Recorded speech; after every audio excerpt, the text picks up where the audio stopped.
Hey guys, Kinfin here, welcoming you back to more Let's Play Final Fantasy 1 Dawn of Souls. Now, today I'm going to be bringing you the Earth Gift Shrine, and I'm only really going to be showing my first run through it in full, but at the same time, the random generation of the floors is kind of a factor. The way it works is there's about 4 different layouts that I could possibly be. So I figure if I come across a new one, I'll definitely show that one off. Like for instance, one step in the door, and we've already ran into the Infinite Desert. Great. This desert pulls a Kid Icarus on you, and Gloom Widows. These things can potentially poison you, but they're pretty dang weak.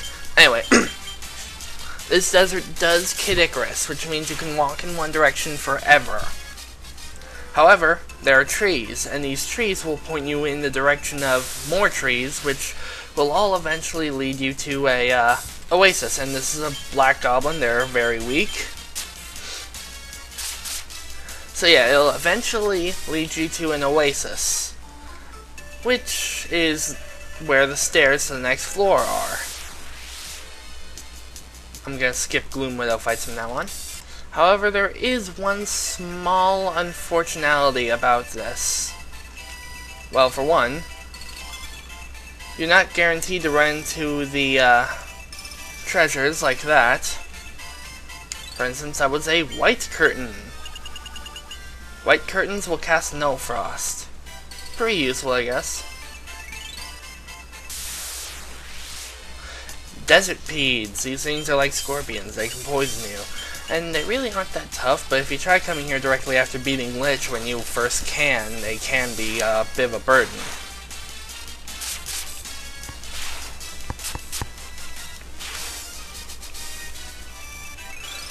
I was lucky enough to end up at the Oasis pretty quickly, it would seem, but sometimes you can go walking forever. And goody goody, hold on a second. Sorry about that.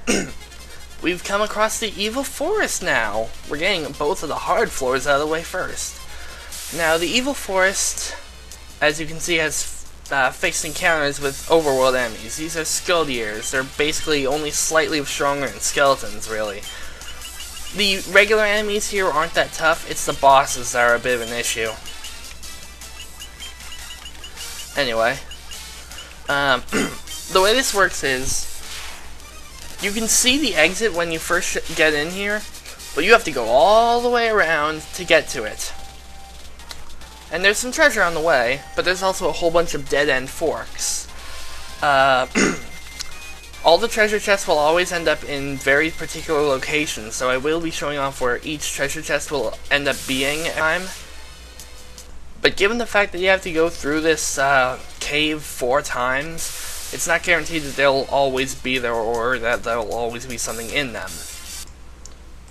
That having been said, I'm going to try to boogie because this is the most time-consuming of all the floors.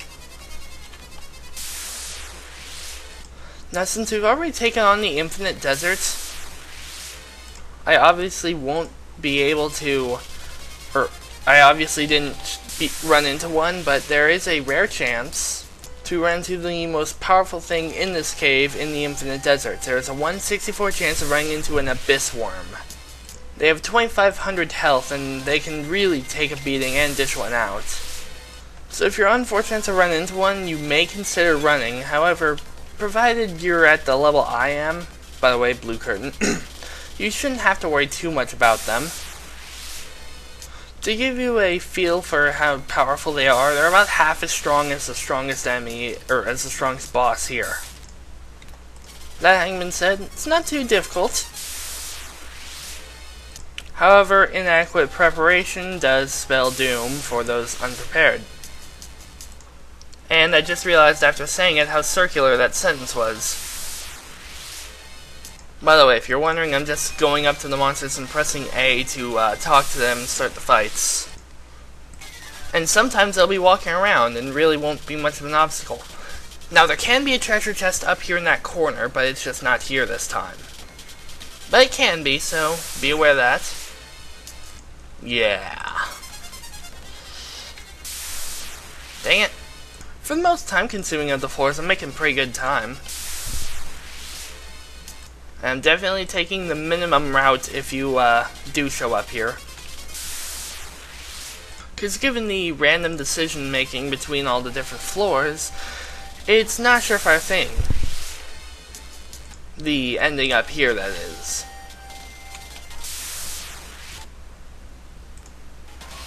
So, yeah. Take that and roll with it, I guess. That's what... Of course. Roaming NPCs, man.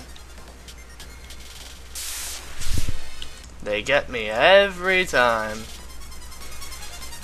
There can be a treasure chest right where I'm standing.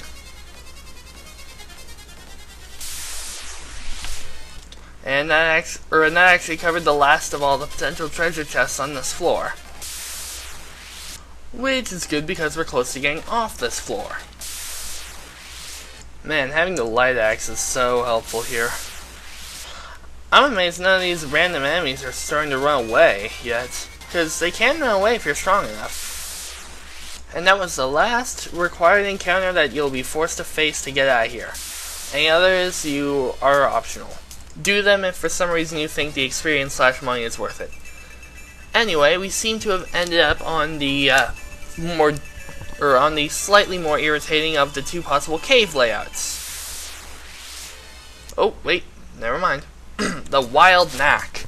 It's slightly stronger than a warg wolf. It's weaker than a werewolf. Can't poison you, they just show up in big numbers and try to irritate the crap out of you.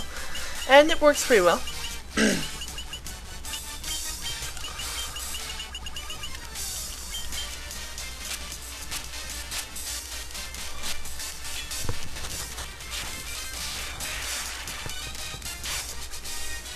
But yeah, they're that weak. Anyway, on this layout, there's a maximum of 3 treasure chests, but what's interesting is that there's actually 2 starting locations you could potentially end up on. One is the one where I started, and another one is down here, just down this path down there. That having been said, the second one is obviously the better because you can get the treasure chests easier and not have to take a side path. And that having been said, it'd just plain be a lot easier. Hold on. I accidentally opened that one off screen, but it was just a regular potion. Had to end up using one in order to pick it up. And last but not least, we have the final cave layout. This one is very straightforward.